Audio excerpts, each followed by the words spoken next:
Hey guys, OGalbina here, bringing you guys a brand new series to the channel, Pokemon Draft League History. This is a new passion project of mine, inspired pretty heavily by one of my favorite channels on YouTube, being Fall Swipe Gaming. But instead of focusing on the Smogon and VGC side of competitive Pokemon, we'll be focusing on the history of different Pokemon and concepts in the Draft League format. While today's video will be focusing on a topic that's pretty Generation 8 specific, I plan on covering topics that span the history of Draft League starting back in Generation 6. Therefore, I have a team of people helping me with research for this series, especially pertaining to topics relating back to Generation 6, as I wasn't really playing the format at that time. That being said, I still am looking for more people to join the team, so if you're interested, hit me up on either Discord or in the comments and we can get in touch. With intros out of the way, let's get on to today's subject, Galar Dex Draft League meta shifts. As many of you may or may not know, the National Dex was actually excluded from Pokemon Sword and Shield, as well as mechanics such as Z-moves and Mega Evolution, which led to a major meta shift. Thankfully, Pokemon were slowly introduced back into the game through the additional DLCs in the Isle of Armor and Crown Tundra. However, this difference in Pokemon in the game at different points in time led to very different metagames, especially as new Pokemon were introduced back into the game. First, we'll talk about the Galar Dex meta before Pokemon Home was released. The incredibly limited decks caused many interesting effects on the meta, which we'll go into now. First off is cut moves. Game Freak decided to actually cut many moves out of Sword and Shield, inherently buffing and nerfing many Pokemon. The removal of Hidden Power, for example, really hurt most electric types, such as Jolteon, and placed a much higher value on electric types that had coverage for ground types, such as Heliolisk and Galvantula. The removal of Hidden Power also buffed some Pokemon that were very bulky but suffered from a nasty 4x weakness that could be exploited by Hidden Power, such as Ferrothorn and Rhyperior. The removal of Hidden Power gave these Pokemon even more defensive utility than they had previously had. Another really big cut move was Pursuit. The removal of this nerfed Pokemon like Tyranitar, Bisharp, and Weavile, but also very much so buffed offensive Ghost types, especially Pokemon like the now nasty plotting Gengar. Ghost was already a very potent type offensively with some very heavy hitters, but now these Pokemon could come in and click their stabs drawback free without fear of being trapped by a dark type on the subsequent turn. Next, we'll talk about DYNAMAX and GIGANTAMAX. This was the Galar region's gimmick mechanic, which essentially doubled the Pokemon's HP stat and gave them extremely powerful secondary effects on their moves for 3 turns. Many leagues tried to experiment with allowing Dynamaxing in some form, whether it be Tier 5 Dynamax captains or Gigantamax captains, especially in the Wi-Fi scene. However, by the Crown Tundra, most leagues realized that Dynamax was an extremely unbalanced mechanic when it came to singles battles, and they banned the gimmick, though there are still some Wi-Fi leagues that experiment with the idea to this day. Another defining feature of Galar Dex Draft pre-home was the lack of top-tier threats. The pre-home meta had a distinct lack of top-tier threats, mainly due to the lack of many legendary Pokemon who occupied the higher tiers in the Galar region's Pokedex. The only ones that were in the game, such as Pokemon like Melmetal, Zeraora, Jirachi, Mew, the newly buffed Necrozma, and KYUREM, both getting Dragon Dance, while KYUREM also got Icicle Spear for physical Ice Stab and Freeze Dry to punish waters, were only obtainable due to them being in the game's code, therefore being able to be genned in. This limited dex really tended to punish players with a lower draft spot, as there simply wasn't enough top tier Pokemon to make it back to them at the end of the draft. Other top tier Pokemon around this time included the newly buffed Hydreigon, who got no toys in Dragon Dance and Nasty Plot, Aegislash, Clefable, Excadrill, the new flying and steel type Corviknight, as well as the new Titan of the draft format, Dragapult. The pre-home meta was also a very slow one. Solid speed tiers were very hard to fill in the pre-home meta due to a very tough limited dex. This added additional value to Pokemon that were previously valued less in prior generations. One huge example of this is Noivern. Not only did it have an elite speed tier in comparison to the rest of the decks, the addition of heavy duty boots allowing it to avoid Stealth Rock Chip altogether skyrocketed its value and defensive utility. Tier King Dragapult became the staple #1 pick due to its insane speed tier as well as its incredible versatility, and Pokemon like Zeraora, who boasted an even higher speed stat than Dragapult, were even more sought after than the generation prior. Many Pokemon took a big hit to their move pool due to Pokemon Home compatibility not being initially available. For example, Sword and Shield reduced the distribution of the move Toxic, which was previously much more widely distributed in generations prior. Now it was almost exclusively reserved for poison types and a few Pokemon it fit thematically, like Seismitoad and Gastrodon. This in turn made these Pokemon even more valuable, as well as making fatter setup bonds a bit more tricky to deal with. Other moves that were limited in distribution included Knockoff and Roost. Due to the Galar Dex being extremely limited upon release, there were a few Pokemon that were even more difficult to deal with than they previously would have been, leading to their pretty immediate ban as soon as the format started. Mew was a great example of this thing. While previously not broken in generations prior, when taking into account the limited dex, getting even more moves thanks to more TRs being introduced, it made it almost impossible to deal with in such a light Pokedex. KYUREM Black was a pretty immediate ban as well. It got access to Dragon Dance with Physical Ice Stab and Icicle Spear. It had Freeze Drive for bulky waters now, on top of already having moves like Fusion Bolt at its disposal, and it got Heavy Duty Boots to avoid Hazard Chip altogether to where it could, set up a lot easier. A lot of leagues tried to experiment with not allowing Dragon Dance on KYUREM Black, but it still proved to be too much in most leagues. Now, there weren't only old threats coming back into the Generation 8 Draft League meta. A lot of new Generation 8 Pokemon entered the scene and proved themselves to be massive threats. Cinderace, the fire starter of Galar, was a phenomenal speedy fire type with great utility in one of its signature moves, Court Change, which basically swapped you in your opponent's fields, hazards, screens, and all. It was also a really fast taunter and U-turner with access to bulk up and pretty decent coverage. Now, Cinderace was already good on its own with its base Blaze ability, but when you factor in its hidden ability, Libero, which is basically Protean, which allowed it to not only play mind games with its typing, but also gave it big, high base power stab coverage on all of its attacking moves, it became a real force to be reckoned with. This led Libero Cinderace to be banned in an overwhelming amount of leagues, while Blaze remained a very solid choice in many others. RILLABOOM, the grass starter, was also a phenomenal new addition with its hidden ability, Grassy Surge, replacing the absence of Tapu Bulu, despite the terrain nerf making the damage output 1.3 times now, instead of 1.5 times. It fit many similar roles that Bulu had, except for opting for bulk up over Swords Dance, losing out on Horn Leech recovery, Grass Stab, while offering U-turn momentum that Bulu could not. Galarian Darmanitan was a big point of debate in the pre-home meta days due to a lot of players thinking it was broken due to its ability Guerrilla Tactics, giving it an automatic choice band boost onto its attack, while still being able to hold an item, keep in mind, at the expense of being choice locked into whatever move it clicked first. That meant that it could hold a choice scarf but still have a choice banded damage output, or it could hold a choice band to basically get a +2 in its attack and throw off massive U-turns, icicle crashes, flare blitz, earthquake superpowers, etc, etc. However, after the Draft League meta formed a little bit more, players started to realize that it wasn't as broken as initially thought. It could be dealt with priority, faster Scarfers due to its mediocre 95 base speed tier, hazards being able to chip it down, Rocky Helmet, a bunch of different options to really hold it at bay, and a smart player could pivot around it and correctly deal with it, making it not as banned as it usually was early on in the Draft League meta. DRACOVISH was a newly introduced fossil Pokemon that garnered major hype due to its new signature move, Vicious Rend, which doubled in base power when DRACOVISH moved first. On top of this boost, it was also boosted by Strong Jaw, Vish's ability, which made the move hit for astronomical damage, making it both one of the most potent wall breakers and cleaners in this early limited dex. CORVIKNIGHT was the third flying and steel type ever introduced, and it lived up to the hype of its typing. Corvi proved to be a phenomenal defensive pivot with U-turn, a great reliable defogger, and a potent sweeper with bulk up plus body press. Dragapult, as I noted before, became the new undisputed best Pokemon in the format. On top of its ridiculous speed tier, it boasted phenomenal coverage on the special side, U-turn for momentum, status options galore, mixed offensive capabilities, and the ability to be a Dragon Dance sweeper on its own. As we'll soon see, Dragapult won't fall far through the ranks as older Pokemon get reintroduced, as many of the other top tier pre-home meta Pokemon do. In the time period between Pokemon Home coming out and the first DLC, there wasn't any major changes in the meta.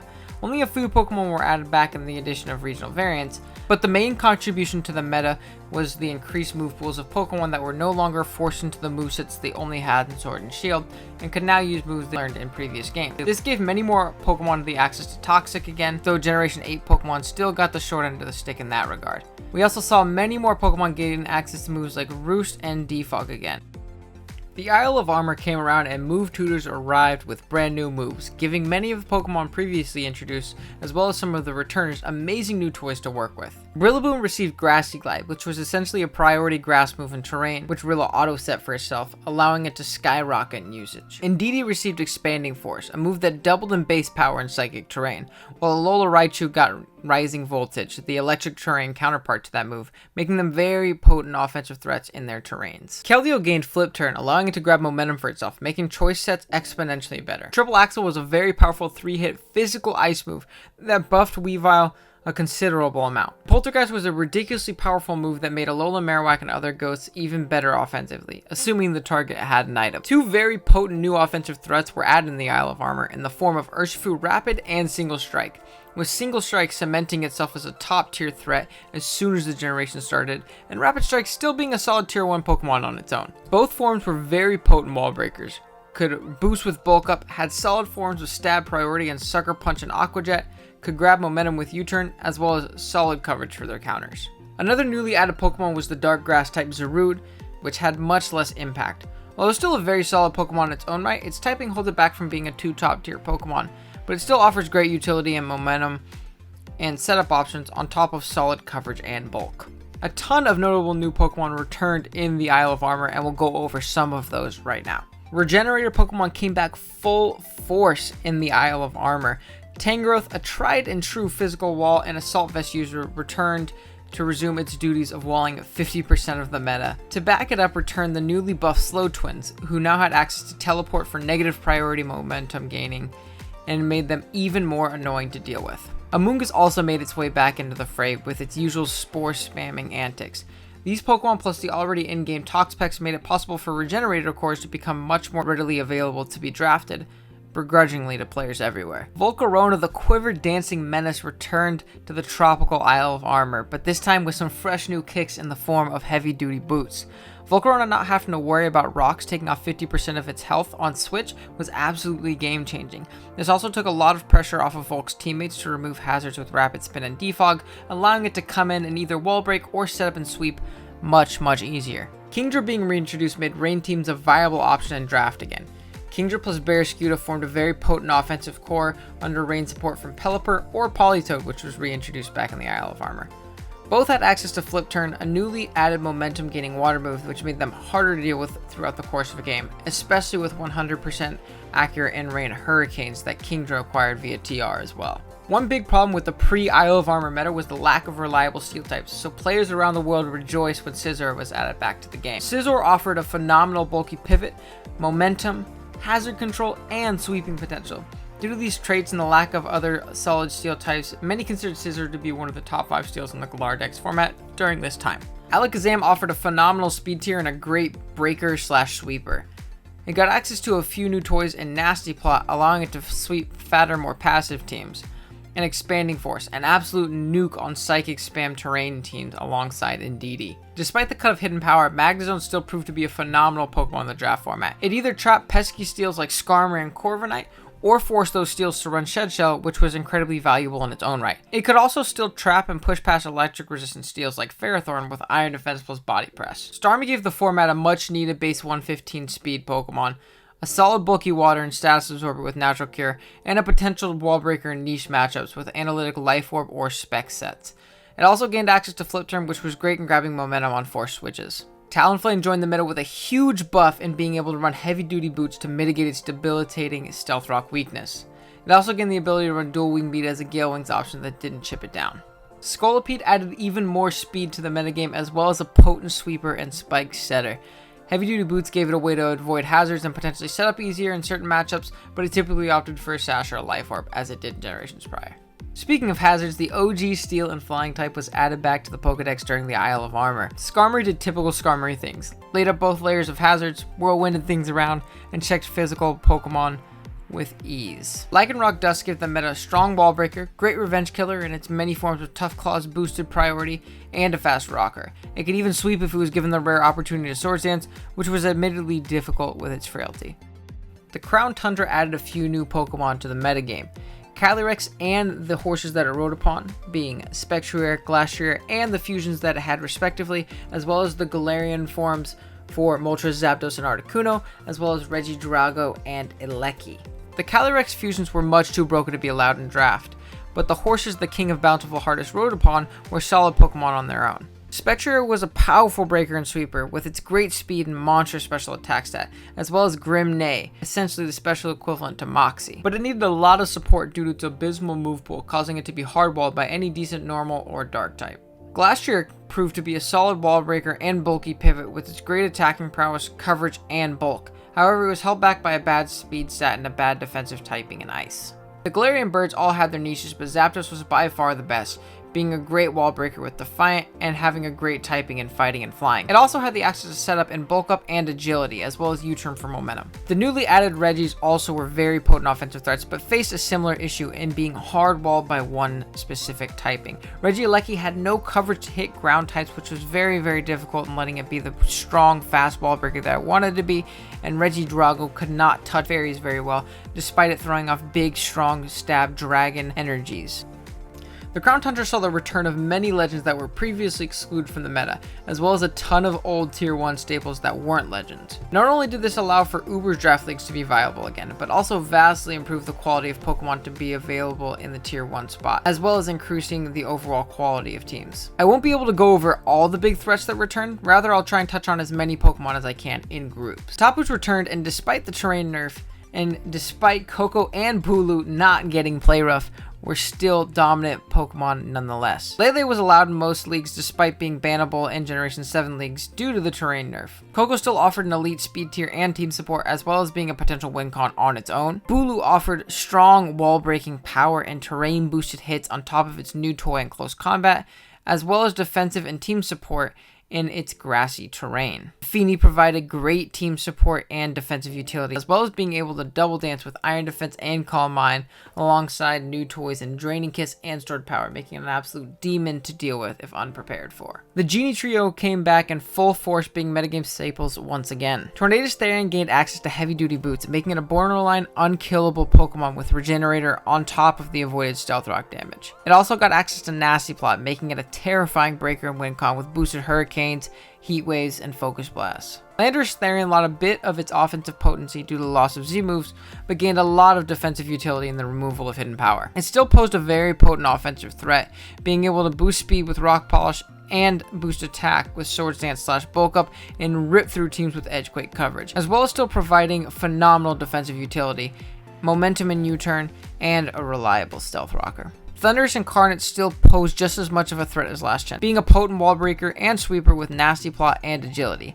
It lost out a bit of its power like its brother Landorus when it lost access to Z-moves, but found more setup opportunities with heavy duty boots, as well as more defensive utility with its prankster shenanigans. Thundurus-THERIAN filled a similar role, but with less speed and utility in exchange for more raw power. The Ultra Beasts all returned and filled their specific niches from Gen 7, but two of the most important returners were KARTANA, who was a ridiculously strong wall breaker and could potentially sweep with a Choice Scarf, and CELESTEELA, one of the format's best and most versatile Pokemon. It had the option of being an unkillable wall with Leech Seed plus Protect, or being an unexpected win con with Autotomize and great coverage. Other notable Pokemon that returned include the Lotties, who boasted new coverage, Garchomp, who now had the ability to Scale Shot and get a pseudo double dance off and sweep teams, Salamence and Dragonite, who got access to dual Wing Beat for physical flying stab, as well as heavy duty boots protecting them from the stealth rocks that had plagued them since Generation 4, and Heatran providing its usual crazy defensive and offensive utility, while being buffed by the removal of hidden power, as well as Nature Mints allowing it to run Eruption without being nature locked.